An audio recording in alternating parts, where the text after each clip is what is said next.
GrownKid is made possible by the Schultz Family Foundation, dedicated to helping young people unlock their full potential and successfully navigate to fulfilling careers. GrownKid is made in partnership with Joy Coalition, where purpose-driven content means powerful storytelling. From 13 Reasons Why to Unprisoned, Joy Coalition projects are made to bridge generations and drive groundbreaking conversations.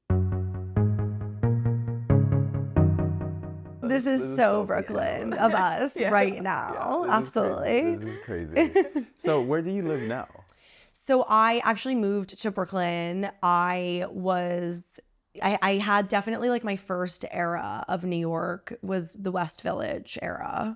That's a solid start. That's a very solid That's start. That's the end game for many people. You know, well, the thing is that it is a little bit of, I remember when I first moved to New York, not to like be like, young people didn't live in the West Village before I lived in New York. I'm kidding. But I like when I first got to New York in 2017, like I remember just immediate friends and peers and people I'd meet. It was always like East Village or Williamsburg. And when I would say I was technically Greenwich Village, because like there is a diff, like it's kind of, I feel like it's like within West Village in ways. Yeah. But like, someone's gonna get so mad at me not describing. Like, it's like, no, actually, they're gonna be like, actually, Houston is here and the West Village is west. But anyways, but I remember people would be like, wait, you live there? Like, you know, but the reality is actually, and then I feel like people started to catch on to this more because I would find over those first few years of living in Greenwich Village, like how many more like peers were starting to move there, which is that, yes, it's like the nicest place area, but it also has the most, I feel like, amount of like 7th floor, 6th floor walk up, like those classic, really shoeboxy ones where it's a little bit like, if you're willing to do it, you can live there. You can get away with it. I'm willing to do it. I'm willing Would to you do it. Yeah, so what are your guys' thoughts on 6th floor walk up? Like, we've lived in humble conditions before, and like, what's one more time? What's one more If you time? can handle York, humble like, conditions in the middle of this suburbia, you can handle humble That's what conditions. You will I'm saying. thrive. You can Yes. thrive. The West I think we Village. have thick skin. We can do it. And I also think too, it depends on like what it is you're looking for when you first get here. Like now that I'm in Brooklyn, I'm like, oh, I could see myself, like it's such a nice slower vibe and I could see myself wanting to be here for a while, but I'm glad I got the like bustling city thing already under my belt. Yes. Do you think you guys would want that? Yeah, I feel like especially since we're on the younger side right now, like early 20s especially, I think I need to be You're fresh. like in the middle of the city. We're freshly. We're freshly. Yes, You want to yes. like, you want to walk around and be like, I'm seeing. Yes. I'm seeing. You I'm know what young. I mean? No Yeah. Botox. This is what no Botox You want to be does. like, oh, like you're crossing. Like there is something about like, because the West Village feels like neighborhoody, but as soon as you just go a little bit north, all of a sudden, if you're like Chelsea vibes or you're kind of getting toward Union Square, all of a sudden it's like the skyscrapers and you're like, oh, you're walking fast and jaywalking. It's legal looking now. across the street. No, because I was just telling my friend like, I feel like the hottest accessory is just to start carrying around a broken laptop. And like just carry, and just like be carrying around with some glasses and just be looking kind of like a little stressed, not too little much, stressed. because you don't want your job to be too stressful, but a little little bit, stressed. kind of like, Wait, why broken? well, because you don't want it to be Because your actual laptop too. No, and because it's like there's chaos. There's just like there's always something. You're on the way to get something Yes, fixed. it's You're girl. always on the way. Okay. I'm always on the way to something. Where are you? I'm on the way to the office. I'm on the way. Yeah. I'm on Is the she way. ever going to the reach it? Mac No, repair but she shop. is on the way to She the office. she is on the way. She's constantly on the way. I think it's definitely, there is a certain like thing you get from it. I also am a really big believer in like when you do the things, especially when you move to New York, where when you're in your early 20s, you do all of the things that take up those extra efforts that you're not going to want to do later. And I think my mentality now is not a 6th floor walk up mentality. No. But at the time I was like, I'm a princess living in a tower. And I loved it. And the knees are strong. Romanticize And the it knees are that strong. way, like it doesn't feel bad at all. No, I was it's kind of like- cute because it kind of gives you the hope that maybe someone will serenade you from the bottom. Absolutely. And it's like that kind of keeps you going Like, off let like, down no, your I want hair. to. That can't happen on the first No, that floor. can't happen. And it's also like you have to start at a low point when you live in New York. Yeah. Because then the next time you're like, guess what? And I really would do this. Like my second apartment, I'd be like, it's only four flights. Do you know what I mean? You It's like can't, you're you can't lose. No, you can't literally, lose. You can't lose. Yeah. I think starting at a everything's low point will just happen naturally. Totally. roommate. You're like, I don't have to put that much effort into that. I'm like, I think I'll just Paradox of choice. It's a paradox of choice right there. Like, no, I want this. I want this. No, you guys, totally. No, I yeah. support it. You guys reach out to me when you're figuring it out. We'll figure out where to put you guys in this crazy city. Wait, so how old were you when you were living in that area? Yeah, I was like fresh out of college in New York because Connecticut girl. So it's like, it's not really that impressive for us to just make it here, like to get over here. But I graduated college, Smith College in 2017. And then within a month, I was couch surfing with friends. with $5 in your pocket. $5 in my pocket and a dream. And a dream. I was couch surfing with like camp friends in Park Slope. And thank you, camp friends. And then like a few weeks into it, I actually ended up, I had a friend from this is when I first got just out of school. So I was like, your guys' age, or like 22. And I had a friend from high school, James. So like a boy, kind of crazy. And we kept running into each other, and we were both struggling in the sense of like, we both had a friend from high school who was supposed to, who we were waiting for, like you guys were saying, and but we were both working and couch surfing, and we were like, we can't do this anymore. So we ended up living together, which was so funny because he was like the football star in high school, and I was like the angsty theater girl. Wait, he was straight? Oh no, a straight boy. No, that's I know. That's the crazy. twist. That's the twist. Okay. That's the crazy twist. Like, oh, a girl and her twin now. She's like, soaring. Like, yes, story. of course. Right. This makes Like, sense. yes. No. And I'm going to send this to him and he'll love it. But no. And it really became such a thing too, where like people from high school, especially because I was so angsty. This is so on topic for your podcast. Yeah. But as I was so angsty and like anti-sports establishment. Right. And he and I were like always friendly. Like the reality was I was actually just friends with everyone. But I was always like, I hate that culture. And I was so annoying about it. And he was definitely more of like the mainstream popular like football guy. And we became best friends, and I'm going to his wedding in a few months. Yeah. Oh my God. It's like, it's this story of befriending a straight boy. It can happen. It can happen. So it does have a good ending. It Like does. it can be good. And see, and that's crazy. it was That's a good, insane. it's a good New York story because it's like, it was the chaos. It was like, we're working, we need a place to live. Like, I remember like, I had just come from a women's college. Okay. I went to a women's college undergrad. So this was a very opposite experience.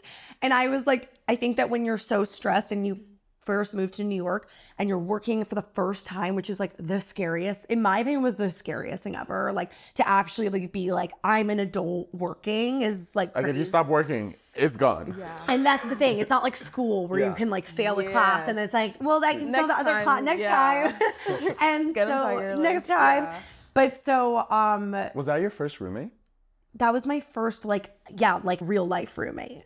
Yeah. So how was it though, living with a straight man? It was, I feel like James is like, he's one of those boys who it's like, he's like one of the girls. Oh. Even though on the outside, straight you gay. wouldn't, James would be like, great. Yeah. A gay straight man. He's so like, I think that that's such a funny type of boy where they're like so masculine, so sporty, so boy, but then it's like, you're not. They have the 5-step skincare. They do got more hair products than you. Well, no, he was messy. Oh. Well, okay, he's gonna, now we need to like get away from James for a second because James is gonna be like, Sabrina, I'm never talking to you again. Not near my wedding. He's not like, now. I shouldn't say he was messy. It's more of like, was he the type of boy, like we were both messy in ways. Was he the type of boy who is like a cat and like makes the whole house? Like, no, I would not say that. Okay. But I would say emotionally, he was one of the girls. So that's what I mean. So we were like, we would really talk. And sometimes that's all you need in a room. That's all you need in a roommate. That's all you need. We would really talk. We really are friends for life I because think of it. that is probably an ideal first roommate to have. Yeah. Like in so many ways, I am fearful of the people that just aren't friends with their roommate, which I get. It's like, okay, it's a living situation, whatever, it's not that serious. But I'm like, I want to try my hardest to find a roommate that I'm like genuinely friends with. I want to go to that wedding. You never know where they're going to have it. You never know. You're going to go to the wedding. No, that's my Italy trip. That's my Mexico City trip. You're like, you don't know. You're like, it's opening up a lot of doors. Yes. I agree. My theory on roommates, especially in New York, unless like for some reason you just have such a great situation where there's so much space, which just like isn't typical. In some way, like it is always a challenge. It is always going to be a challenge. It's never going to be perfect, and you're always going to at some point be irrationally mad in your head about something about them, where it's like they did that. It's like, well, that's what happens when you like walk it, like you take a step and there's like a mark or like whatever. Like that's my OCD that comes in of like, I am so intense about things being clean. But I just think like there's something not totally natural about sharing that kind of space with someone. And it's no matter if they're your friend or not, that resentment is going to build in some way is my theory. So you might as well, to your point, like channel that resentment into friendship. Right. Yes, right? Well, Build a good foundation. Actually, yes. I just think it's never going to be, I think that like too, it's like people are, I don't want to say, this is such a hot take. I don't want to say like you're meant to cohabitate with like a romantic partner. I don't think that's true, but there is like, you know, there are such like inevitable challenges of cohabitating with someone when it's like you're not, you know, there's like a sharing of it that like I think can just get in your head where you start to be like frustrated about things that you wouldn't normally be frustrated about. So yeah, you might as well just like, if you're investing all this time into like a situation with someone, it might as well be like have a basis of caring each other about each other. Right? So true. I feel like I've seen recently more on TikTok of couples having like their own separate bedrooms. Which I fully agree with. Interesting. I fully agree with it. Which I wonder if they do, but is there sort of one room they more so sleep in, and it's like, do you know what I mean? Or you think it's like, I think it's like the idea is we both have our separate bedrooms, but when we want to sleep with each other, just come sleep in my room, you know, whichever room. So it's a matter of when. Yeah. Like if I feel like. Yeah, if you feel like it, but you know, when you I would take it as a diss if they were. Yeah, I would be like, you need to be within like, 1 foot of me like at all times. I agree with like that in the sense of like, I can understand if like one person has like lots of like clothes and things and knickknacks and maybe one of the bedrooms. Beauty room. Right.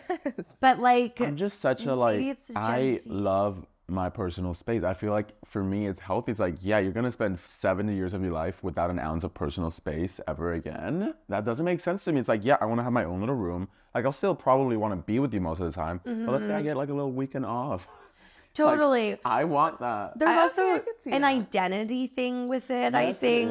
Like, and I think about that too of like, I feel like when I look at relationships around me, like my friends, like people I know, you always see the strongest and most positive energy between people when it really feels like they both have like individuality in their own lives. Yeah. Because I think it's, again, not natural to make someone else like, I think that like a partner should be your number one person who it's like, I'm advocating for you, I'm by your side, and like I'm thinking of you while you're thinking of me. Like you should be each other's priority, like emotionally. Right. But that doesn't mean like your actual day-to-day life, who you are, the things you like to listen to and do and decorate your room with and dress yourself with, and all that should just like neutralize because you're like morphing with someone. So I get that part of it. That's also what I I think I've also seen too, like especially like younger relationships, like teenagers, early 20s, when people are in relationships, they're consumed in each other, which I understand the infatuation of it all. Like, yes, you love this person, you want to spend all your time, but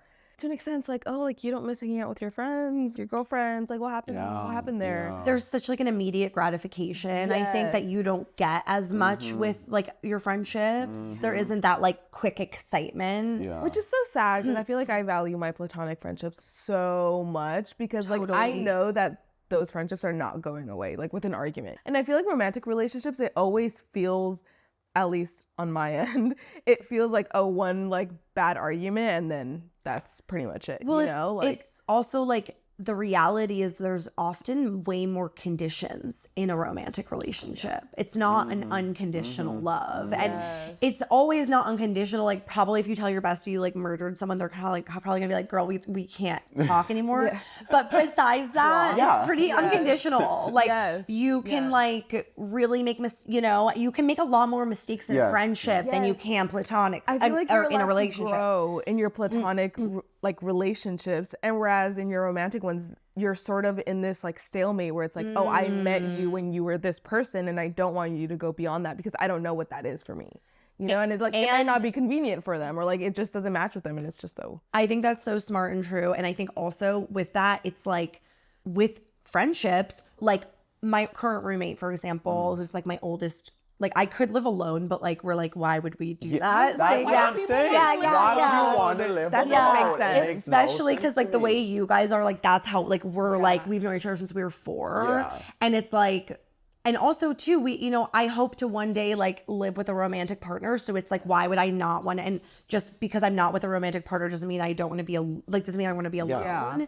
But to what you were saying, I think also I'm bringing her as an example of like friends since I was 4. We didn't visit each other once in college because we were just like busy, like would see each other for a second if she was in New York or like I was home.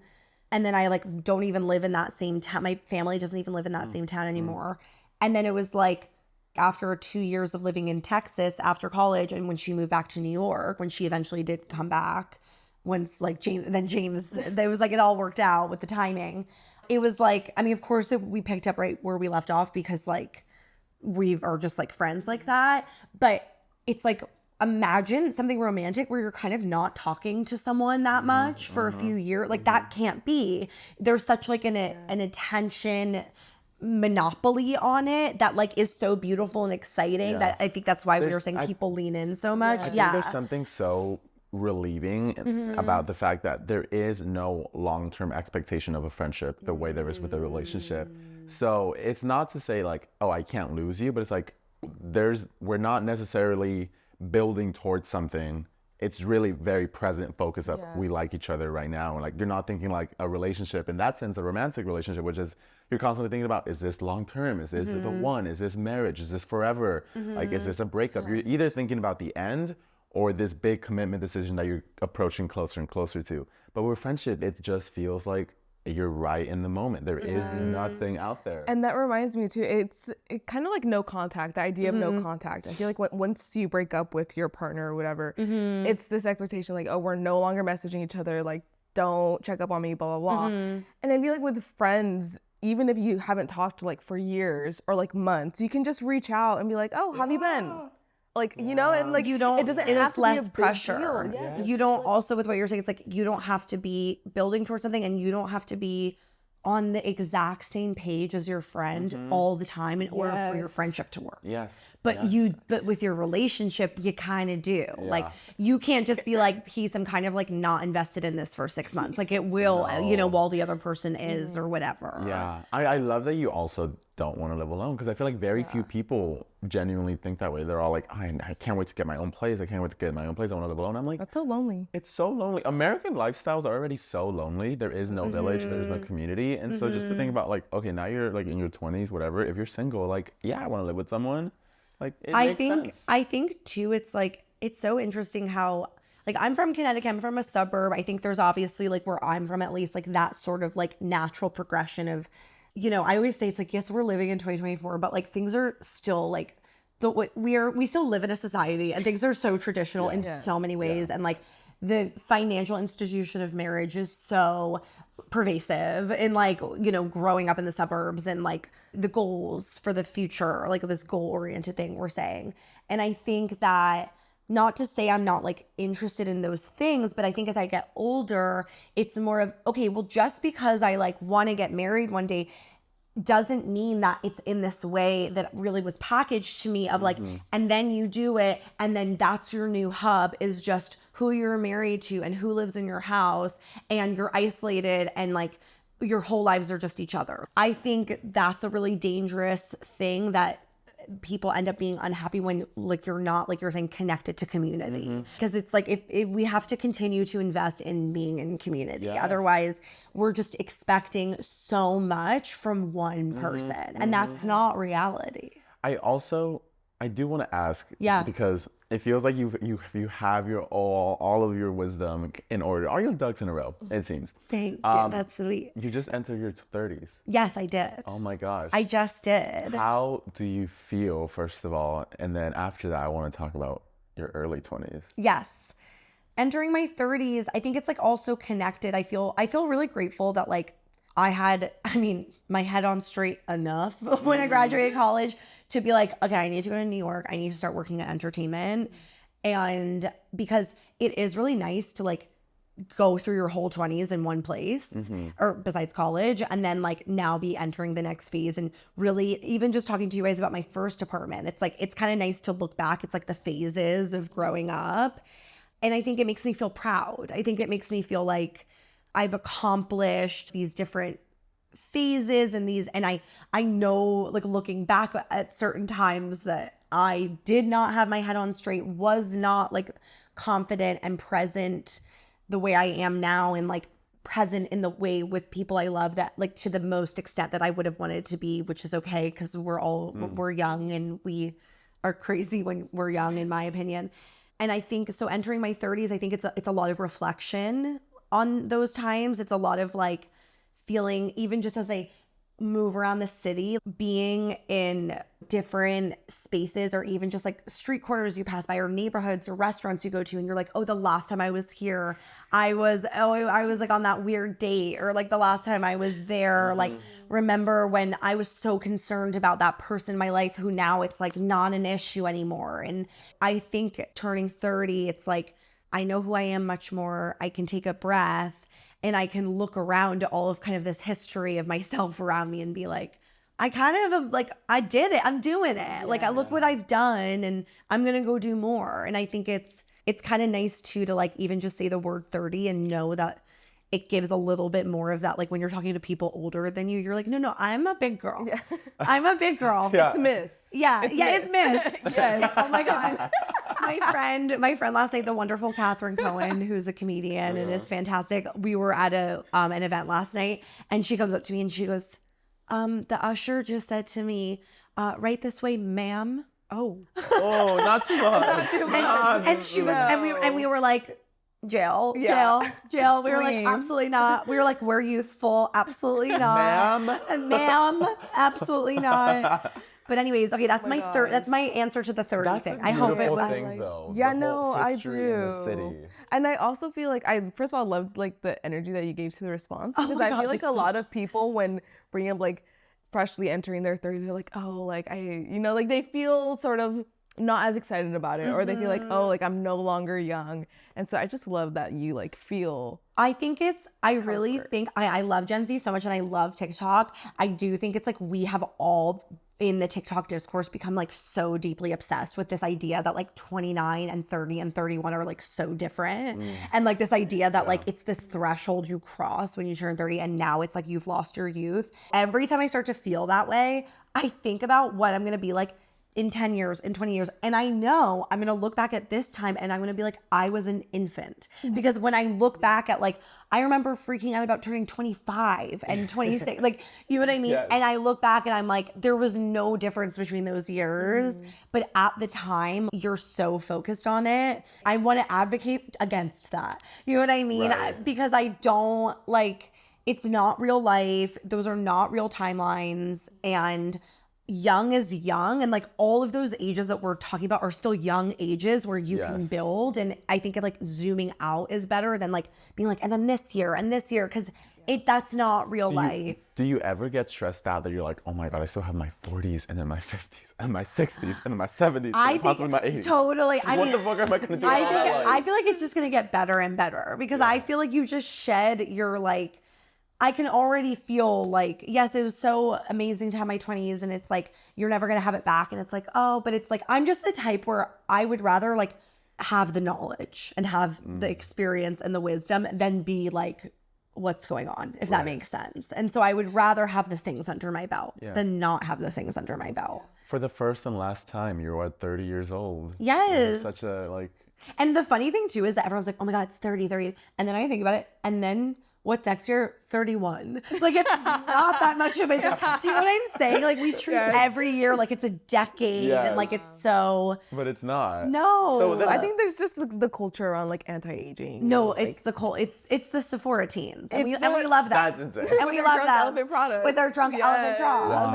And we huge love them. backpacks. I've seen them. We love them. I've seen them around. I also love to look at like my other thing too that makes me feel good about it too is then I look at like Taylor, for example, or like Charlie, and like different like pop stars in their 30s, and I'm like, imagine ever looking at any of these women and being like, oldie, like, no. Yeah, like you're 23, like you're not on 30 under 30 yet. Like, No. boo. And like it does, I don't think it impacts like how much people worship them and are like, wow, like the beauty and the energy and da-da-da. So You don't it's, think about their People age. forget. You don't. Yeah. You don't think No. about their age. You don't think about the fact Charlie's in their their 30s energy. or any of that. it's like we're also self-conscious about it internally, but no one else is thinking that. It's the same thing as like, you know, when you do the thing where like you see a picture of yourself from like high school or something and you're like, oh, I'm so cute. Like, look at me. Like, oh, I was so cute. Yeah. But you know, at the time you thought you were like so disgusting. Yes. You know that? You know that? A lot. And then you go, I was adorable. Oh, every 6 months, actually. Literally. You're like, I know if I looked at that picture of myself at the time, I would be like, ew.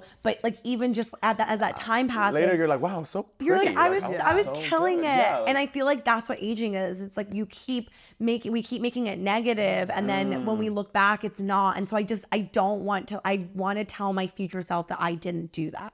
You know what I mean? I want to be like, no, I appreciated it all. I do want to ask about how you feel looking at like your 21-year-old self. You know, like who was that version of you, and what do you see now as the biggest difference? The biggest difference, biggest aspect of me at that time, I feel like I would definitely say I was so insecure.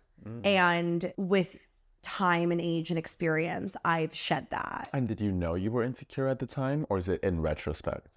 In retrospect, I think insecurity and confidence are like not so black and white. There can be certain people who are really confident in front of a camera, like posing and taking pics and being like outgoing, but they might not be confident in other, like interpersonally, right?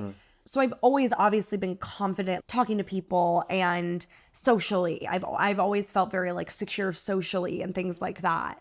But I think that in like just in like my body, if that makes sense, in like feeling like connected to, like, I know this sounds so silly, but like I used to not like really express myself in clothing.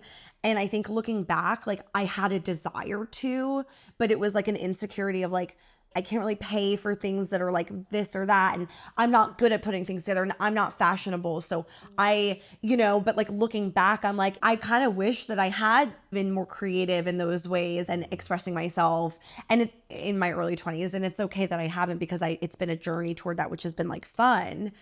But I think that aspects like that were at the time, if you asked me, I would be like, oh, I just like wearing leggings every day because it's just comfortable, which it was comfortable. But I think there was a bit of like a staying in my comfort zone physically and emotionally. Yes. I'm like in my physical comfy clothes, or like the insecurity expressed in romantic situations of like, I would have said I wanted a relationship, but looking back, I didn't. Those were not the behaviors of someone wanting a relationship. Is behaviors of someone who's like wants like excitement and validation, and again, there's nothing wrong with that. Right.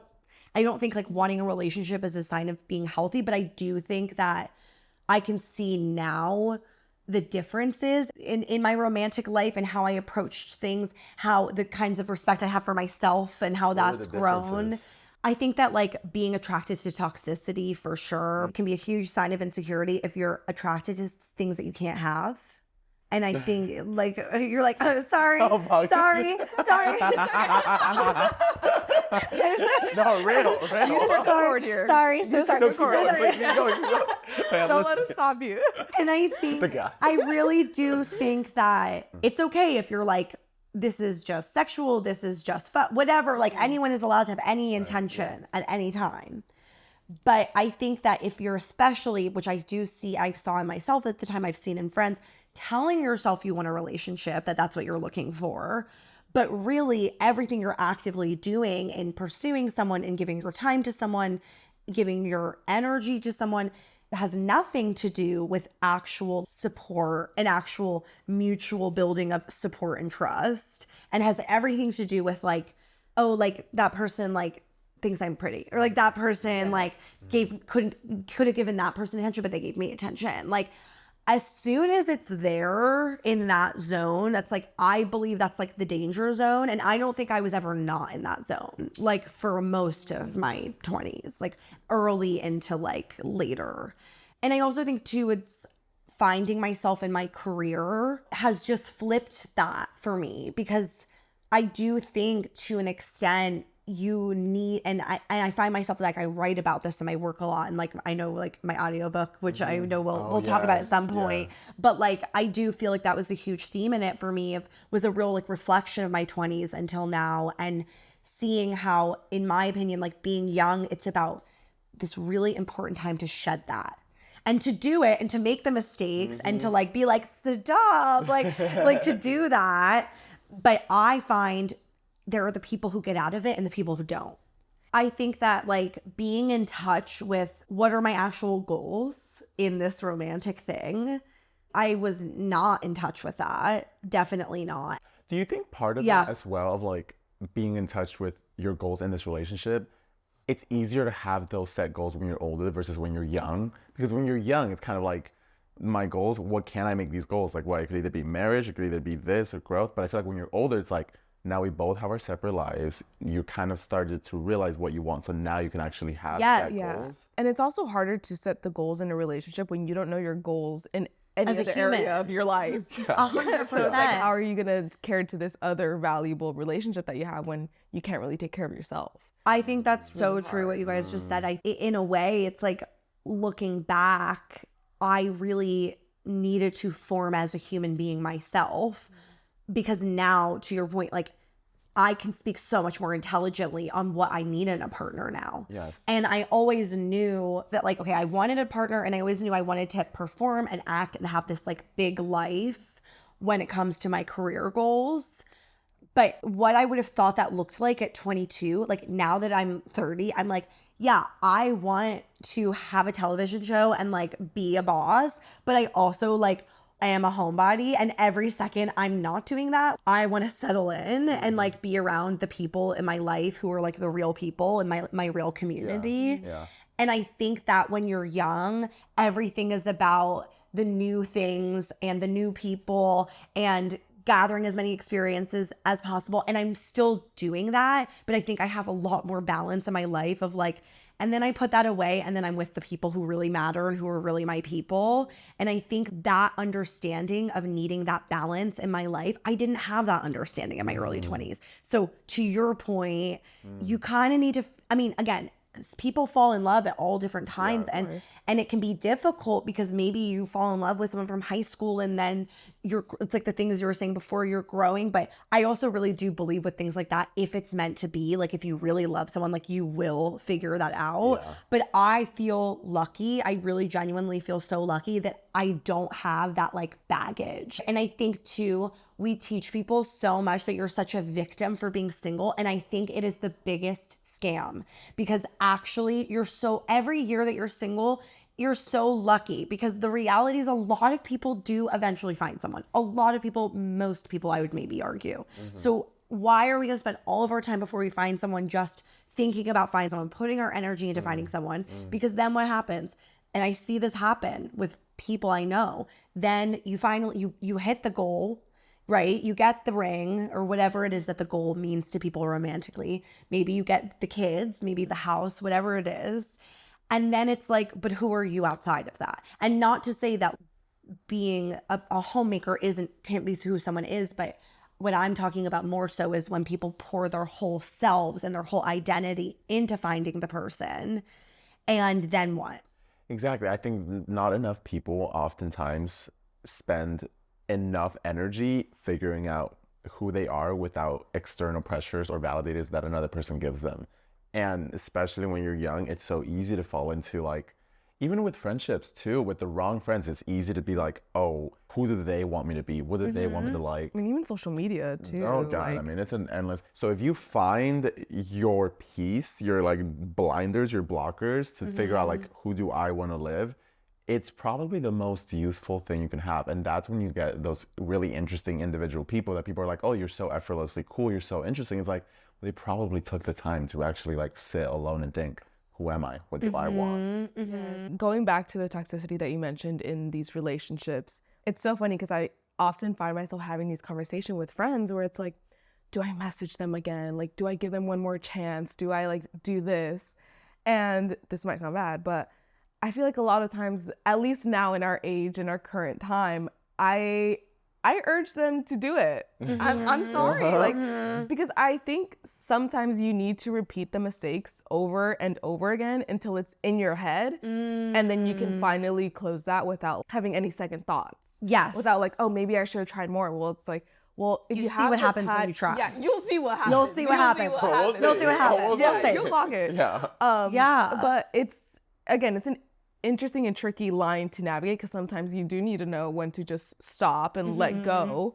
I mean, even think about Sex in the City, for example. Yeah. Carrie. Girl is 30, I don't know, 30 something. She's a grown girl. And she's She's a doing mess. what Oh, young yeah. girls are doing. And I'm like, Well, so because when it does doesn't stop? end. It doesn't stop. It doesn't. Like- It stops with you. It's like, I think, right, there's this idea that it stops externally, but it never will. It never will. And then what happens is, it's like if you live your whole life like that, and then like, I think too, it's like people have such a fantasy of marriage as if it's like perfection once you get there, but It's like life starts once you get married. Once you Right. find your person, life starts. as if Once you have as if kids, that's then- not actually when the problems start.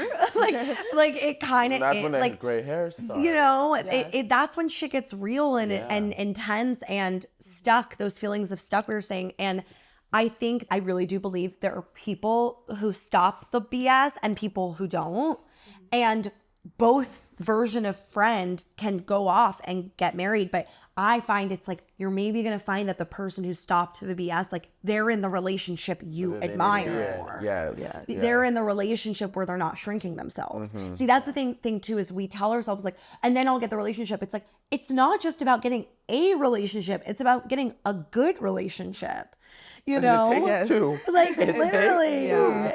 And I think that when we're operating in the way that you're saying that you see that your friends do sometimes, which we all do, if you're the kind of girl, for example, like living in New York, who is doing that thing over and over again of like pursuing someone in ways that maybe you shouldn't because they haven't made that space for you, what could eventually happen is you're going to marry someone where you're giving 75% because that's the tone you set at the beginning of that relationship.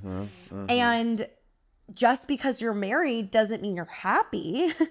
And then I think too, what people do too is like, then the ironic thing is then they start to get annoyed with their romantic relationships, and then the platonic relationships become everything. And it kind of is just this cycle of constantly seeking things out from other people. But on the reverse, if you can do what we're saying and just honestly use that time to be anxious, to shed that insecurity, to acknowledge the insecurity, to make the mistakes, to acknowledge and grow from the mistakes, not just like make them and never grow from them, and figure out who you are, fill your own cup. It's like, if you don't fill your own cup, no one is ever going to fill it for you. See, and that's where I'm like, it looks like you've done your rounds. So Me? yeah. The cup is You're filled. like, your cup's full, girl. filling, actually. It's filled. Yes. I think my cup is full. I mean, look, I am not perfect, and I will continue to make mistakes. Right. And, you know, I'm not saying that at all. But do I feel like a relaxation into who I am? Yeah. Yes, See, I do. and that's what I want to know. Like, what helped you get there? Was it the Honestly, friendship? What honestly, were the... therapy for sure. I'm very big on like, Yes. my brain will do something funny or like crazy or annoying, and I'll be a little crazy, and then later I'll be like, that was very crazy, and then I'll like talk to my therapist and I'll be like, oh, I did that, like and then I'll go, maybe I won't do that again. Like, I think I'm definitely big on like self-growth, but I also I have to say too, the reality is like, finding success in my career, finding who I am in my career, going from all these things I'm talking to you guys about, all of these early experiences. I was an assistant. In entertainment.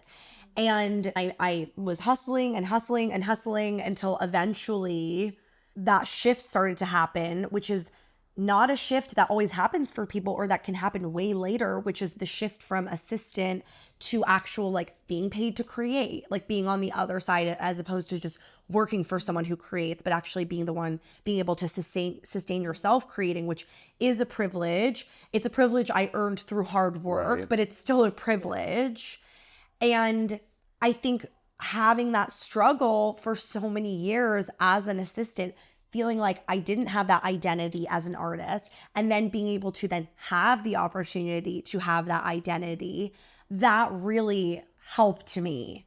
to fill that cup. And like, not to say, I mean, yeah, I could have been bratty about it, been like, well, I want more, like, but point being, it's like, I do sometimes like feel scared, and I'm like, what if like I didn't have those? You know what I mean? Like, what if I didn't have my successes? Like, would I have my shit together as much? Yes, it feels like it's all know? such like a thin, like it's held up by this thin little cookie jar that you just happen to cross through and be like, oh. But my I guess God. it's like, maybe like you could say that about anything. Everyone's it's like, right? You always feel like it's all luck, and it was like you never know what tiny decision. Maybe one day you chose to sleep in, and that was the day that affected the fact that you had success. Like, you don't Totally. know. And it's at the end of the day, it's all internal. It's all like, I know what's similar between me now and when I was 22, which was so different. Like, I was 22, living in a 6th floor walk up, like wearing clogs and leggings every single day, like not wearing like a drop of makeup, like just like chaotic, and like not utilizing the city because I was just working so much, and I was so anxious that I should have been like out here in the city, but instead I was just like having my friends just come to my neighborhood, come to my apartment, like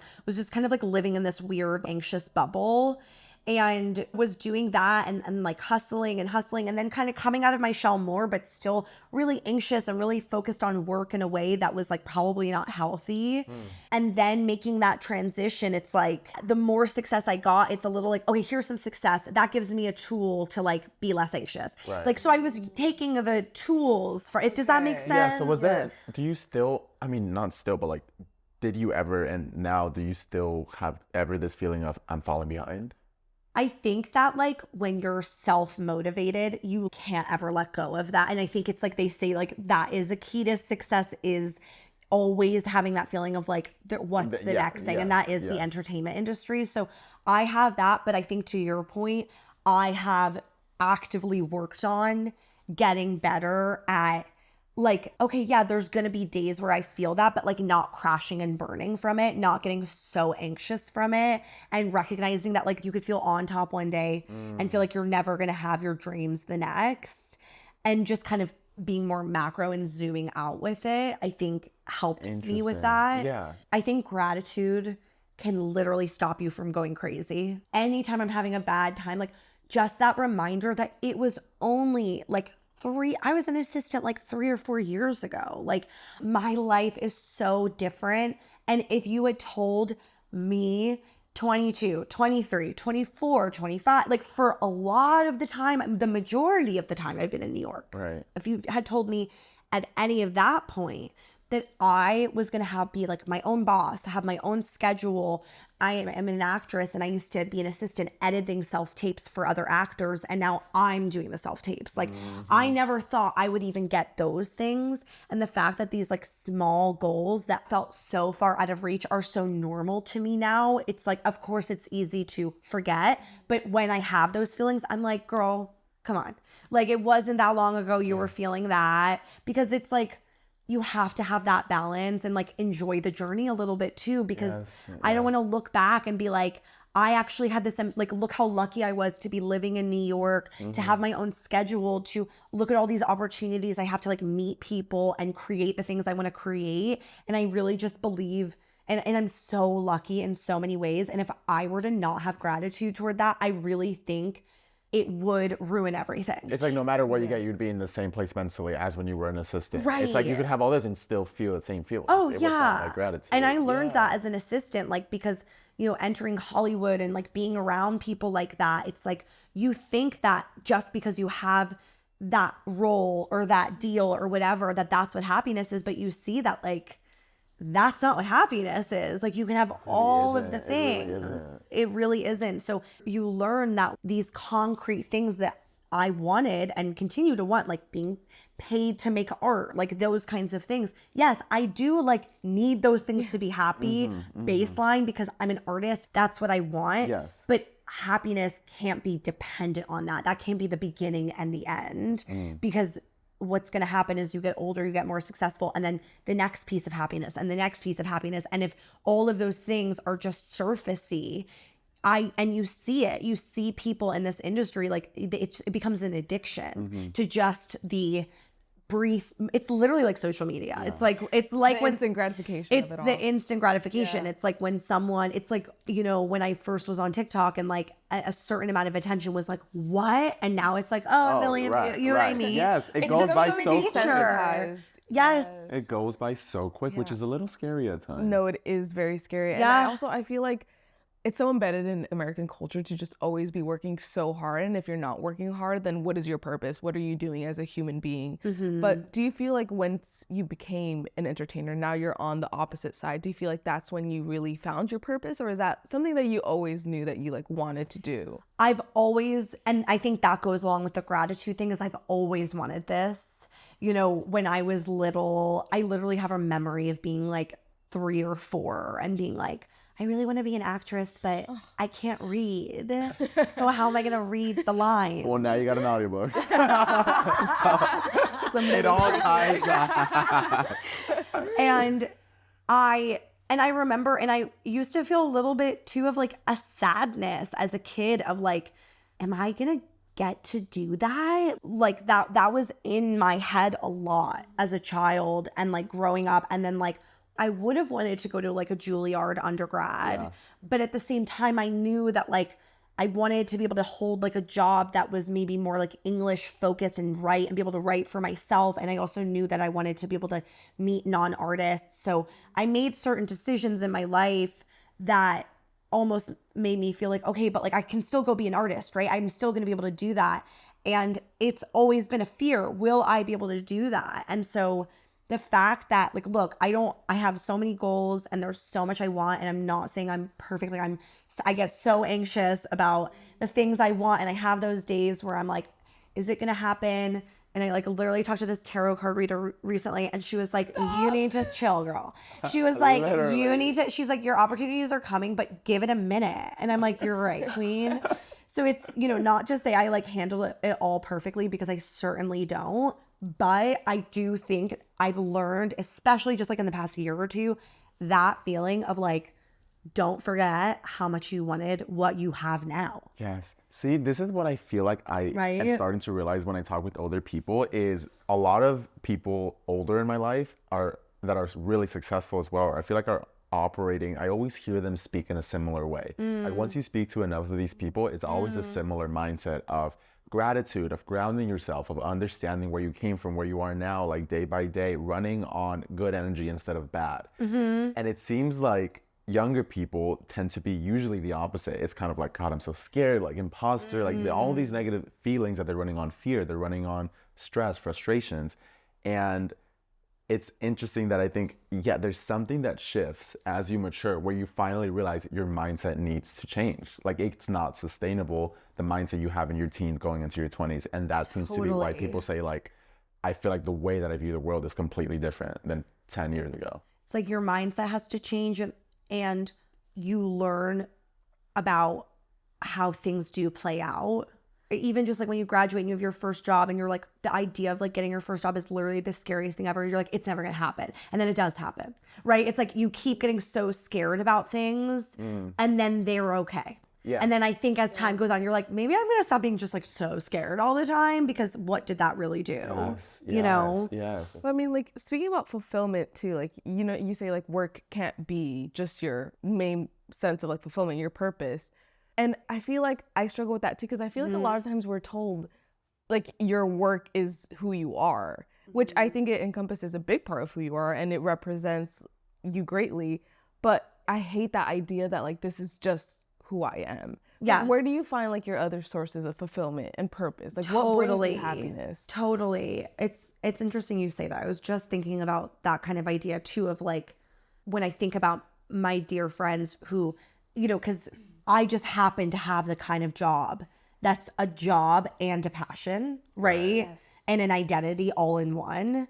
And it makes things difficult and really fulfilling. And then when I think of a friend who's maybe climbing the corporate ladder, I have a lot of those kinds of friends. It's like there's different aspects. There is a fulfillment in, you know, being a boss girl and like going up the ladder and like starting to make real money is awesome. There is fulfillment there and career, but maybe not passion. All, you know, I find with friends. And I think for me, the biggest tip off that I really needed to make a change with that balance was just realizing how much like all I could think about was just this kind of stuff. And maybe even realizing like you start to like pay too much attention to the people you see on social media, the people who are ahead of you, the people who have the things you want. And then you start to realize like, I'm actually spending 100% of my time either doing my work or thinking about the people who have the work I want to do, or it's like, where is actually any of the other time going? And I think that with my success that I've had, then my life gets busier and busier.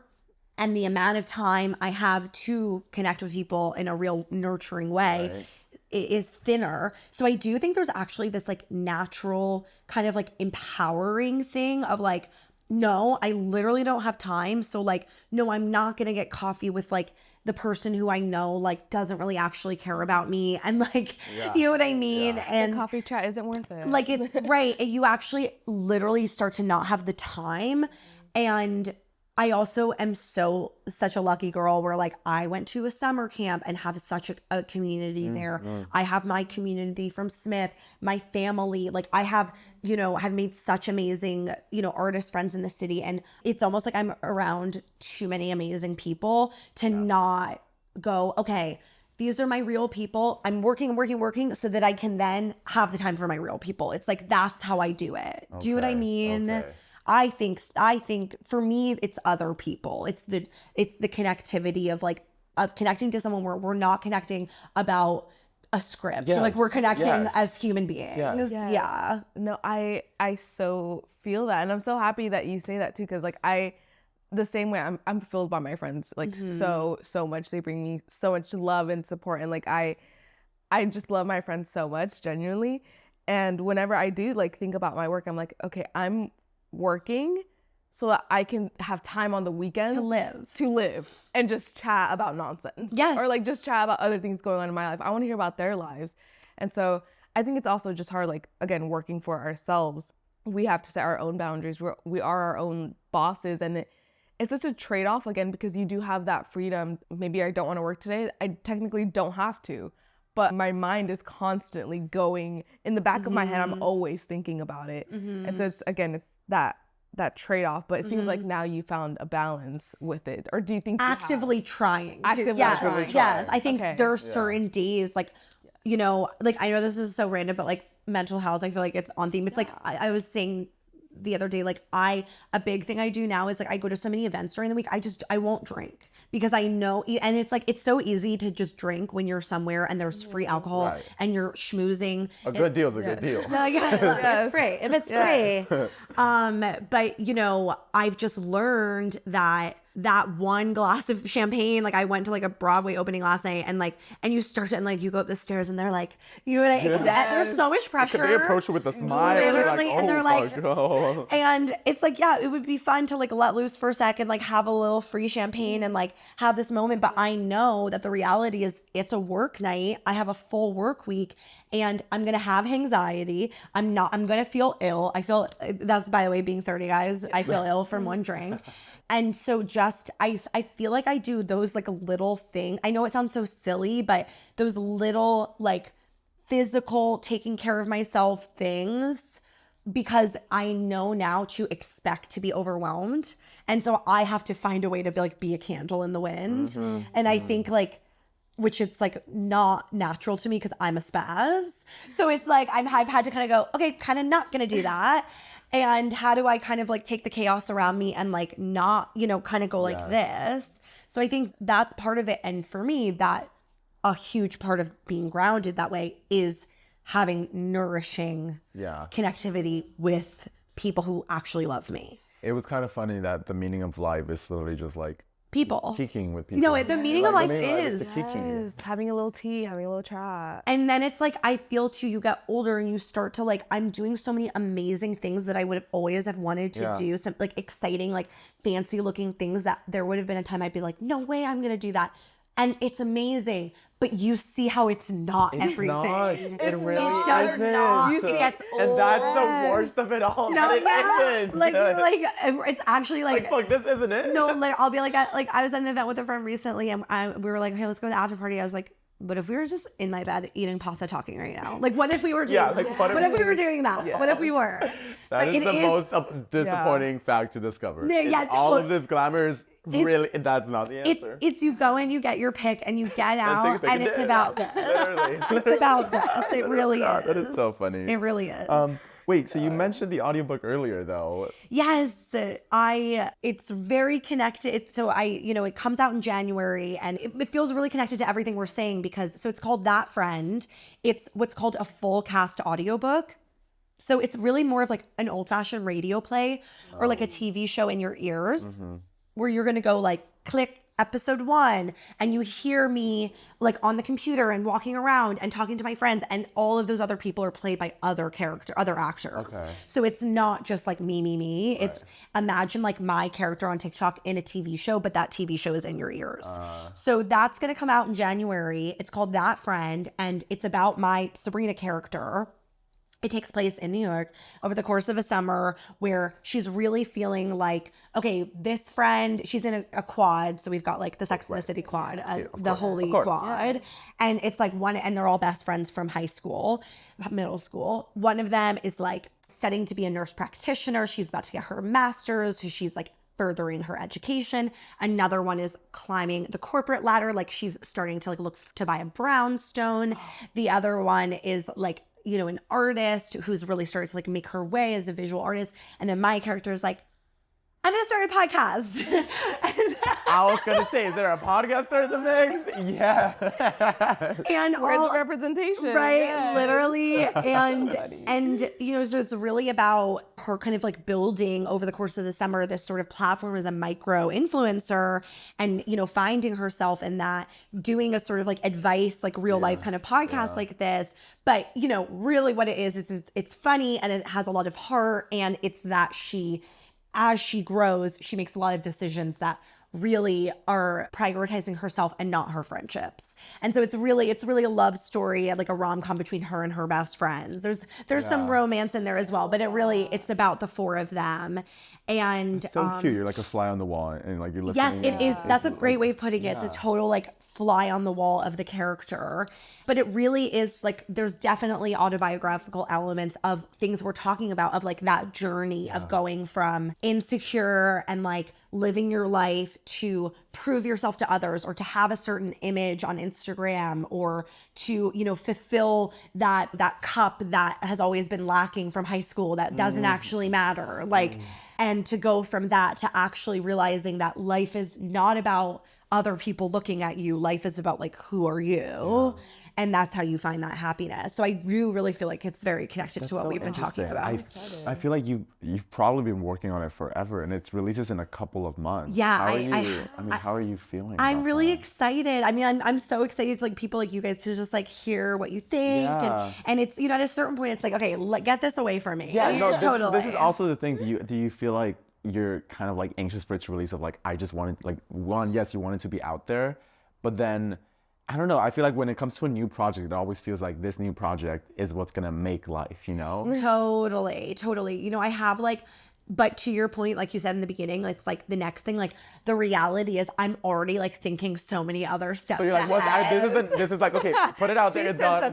So it's like at this point with that project, it's very much like, this is the fun part where I get to like, people get to hopefully enjoy it. You know what I mean? About it. Yeah, because I feel like when you're most excited about a project is when you start, but you can't share that excitement until so much later. It's like really been a lesson in patience. Yes. It really has. Because this is the longest standing project I've ever done. Like this was like the fuck. This is like I know. I mean, it's funny. It's technically an audio thing, but it was like 250-page manuscript like that I wrote over the course of like a year. Oh my god. And so it is like, it's crazy. And I just feel so grateful that I like had the resources and the opportunity to like make something even bigger to an even bigger scale than what I've already had the opportunity to create online. I'm also just so happy to see like it's nearing completion. I'm so happy for you because I can imagine even looking back when you first started that journey, it must have been like, wow, that was so long when you took daunting. that first step, and like